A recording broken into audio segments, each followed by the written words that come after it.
All right, round 2 of the NBA playoffs is here, and I think that we actually had one of the better round ones of the playoffs that I can think of in a while.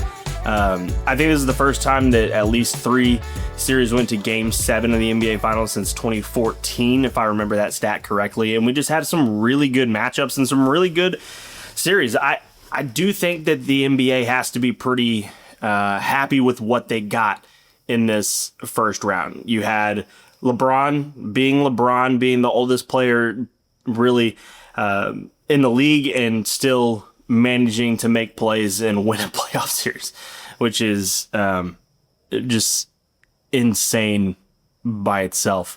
You had Nikola Jokic get knocked out, and with that series with the Nuggets Timberwolves, there's so much history within that series right now that I think that's good for the league. If you're in the league office, you got to be pretty happy about that outcome, I think. And now some questions start happening with Nikola Jokic. Like, there's some all-time questions now that get asked because outside of the 1 year that they've won the championship, they've had a lot of these situations. And now there's some real question marks about, like, where is he in the pantheon of the NBA history? He has the MVPs, but he only has the one title.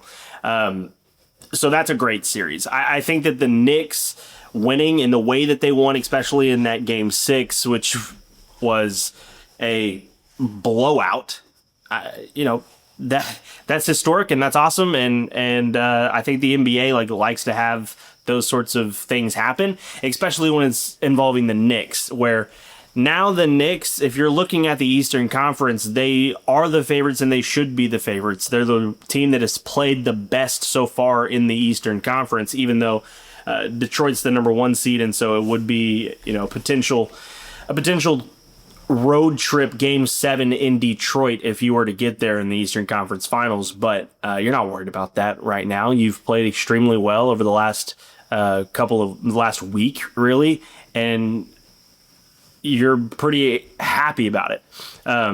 Boston and 76ers, a really good series, 2 teams that don't really like each other, or 2 franchises that don't really like each other. I don't think the teams necessarily have any beef with each other, but goes to 7 games, and 2 3-1 series leads were blown in this first round. I thought it was an incredible first round. And so that gets us to today. This is where the second round of the playoffs begin tonight. I'm recording this as the Knicks and 76ers are playing right now. But I wanted to talk briefly about Boston, because there's a lot of talk about Boston and what should happen and what happened in this series. Joe Mazzulla didn't coach very well. They're out-coached and all that stuff. And I don't know if this is a contrarian take. I don't set it out to be a contrarian take. I don't feel as if this Celtics team and the franchise were really trying this year. Like, this whole entire season was just supposed to be the season that Jason Tatum comes back. That's what this was. This was the season that they're just trying to get Jason Tatum healthy. They were just punting on the season, and they were getting some minutes with these younger guys, Hugo and Baylor Shireman and some of those guys that played well this season. They were getting them a lot of minutes. But I never felt, as a Boston fan, I never felt that this season they were actually going for it. I think the fact that they got the 2nd seed, that Jaylen Brown played extremely well this season, the fact that they got to that point, I think shocked a lot of people, even in the building. Like, I don't think that if they were being 100% honest, that even people inside the Boston organization thought that they could have been this 2 seed. Like, they were I think 15 games over what the Vegas odds were at the beginning of the year. They're over under. They're like 15 games over. Nobody thought this season was going to be a season that they won a championship. And when Jason Tatum got back and everyone started putting those expectations on the team and on this group, I kind of felt like, wait. We were just talking like 4 months ago how this team wasn't going to be very good. We knew they were without Jason Tatum. They had to get under the luxury tax, and so they got rid of Drew Holiday and Kristaps Porzingis and Al Horford. This was a completely different team than what it was 2 years ago winning a championship. And so I just thought that the conversation around them winning the East and winning the NBA title was a little premature. They don't have a big. Kata's a decent big, but he's bounced around the league guy. You usually don't win with a bounce around the league guy, especially when your star player's coming back from an Achilles injury. So I don't think that Boston was really thinking they were going to win a championship this year. And a lot of these guys that played a lot of minutes on their bench, I think are probably going to just be trade assets because they are going to try to compete for a title next year. And with that, you want people to see the value of these players that you have. You want to see the value of a Hugo, and you want to see them see the value of a Baylor Shireman. So those guys getting the minutes that they did in the regular season, I think it helps Boston long term. But to act as if this season was the season they're going to win a championship after everyone kind of agreed at the beginning of the year that was not going to happen, I think is kind of disingenuous as us as people in the media who were talking about this team. It's like nobody thought that they were going to win a championship at the beginning of the year. So why did those expectations change when Jason Tatum came back? And why are we surprised that he's kind of dealing with an injury because he's now a year removed from tearing his Achilles? Just thought that the expectations were a little off for the Boston Celtics. Didn't really understand that one. All right, let's talk round two.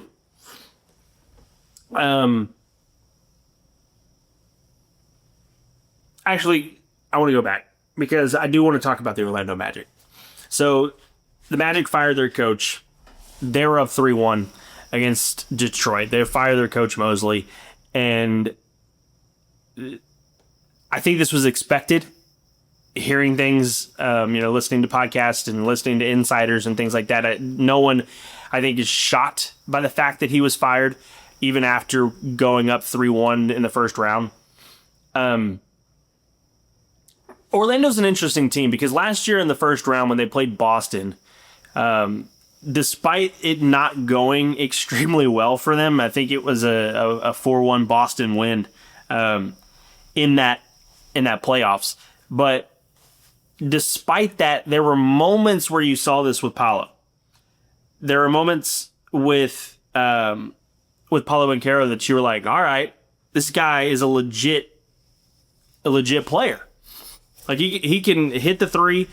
He's a physical guy who likes to drive to the basket, and honestly, that's a really big deal in the NBA. So I thought, you know what, this is going to be really good. They got Bane. You can actually go back on my YouTube channel and you can see. Like I thought that them getting Desmond Bane was a really good pickup for them, and I thought, hey, they can make some noise this year in the Eastern Conference. And they came out and was really good. They were really good in the first couple of games, and then just went ice cold. After that second half where they only had 19 points in the second half of Game 6, you could just tell that going into Game 7, they still felt like the lid was on the basket.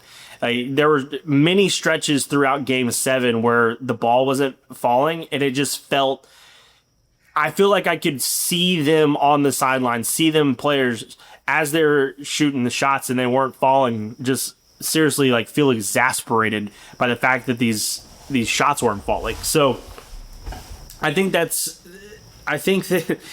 you could see the second half of Game 6 and the way that ended, and the fact that they could not scored 19 points in the second half of an NBA game. I think that really took the wind out of their sails.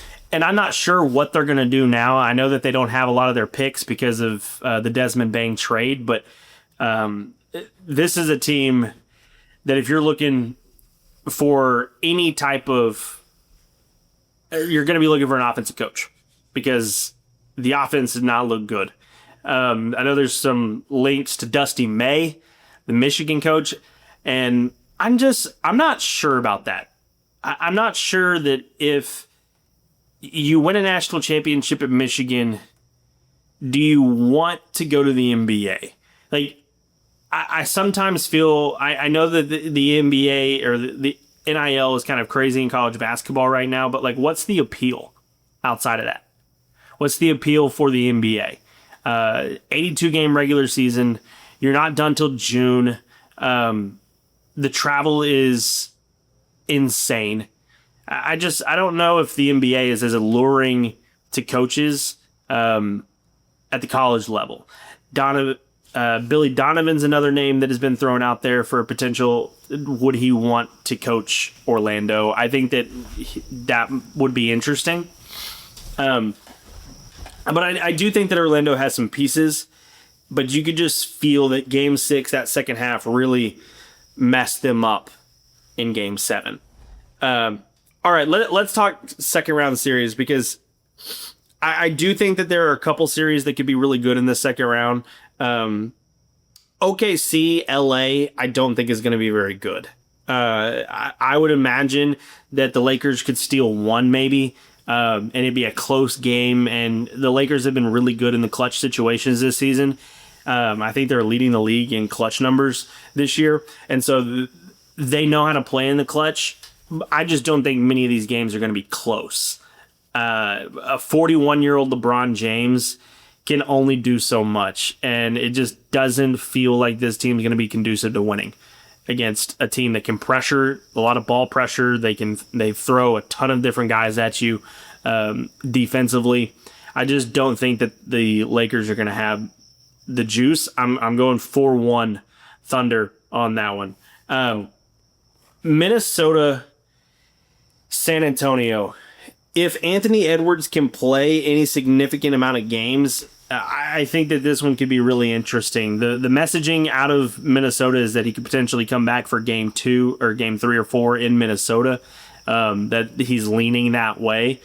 I think that this one's going to be really entertaining, especially if Anthony Edwards comes back. You have the two centers, obviously the two French centers, and Wemby and Gobert. And Gobert played a phenomenal series against Jokic in round 1.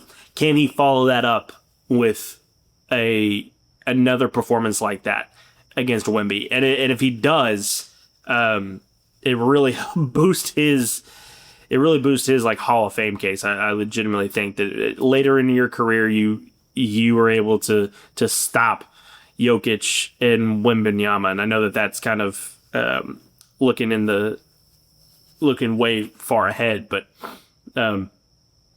Rudy Gobert, I think if he can do well against Wembanyama, I think that's a great matchup there. Some of these young veterans, Jaden McDaniels against a Dylan Harper, I think that there's going to be some really fun matchups in this series. I will take San Antonio in 6 or 7 games, but it's going to be a dogfight. Like I truly believe that this is going to be a fight. I do think that this is going to be an interesting kind of piece as we get further into the playoffs with Victor Wembanyama. But this is one of my concerns with the Spurs, is that as you get deeper into these playoff series and you're going to have to play Wemby 35, 40 minutes a game potentially, and him coming back 2 games later and trying to do it again, I don't know if the sitting minutes this year is going to help him.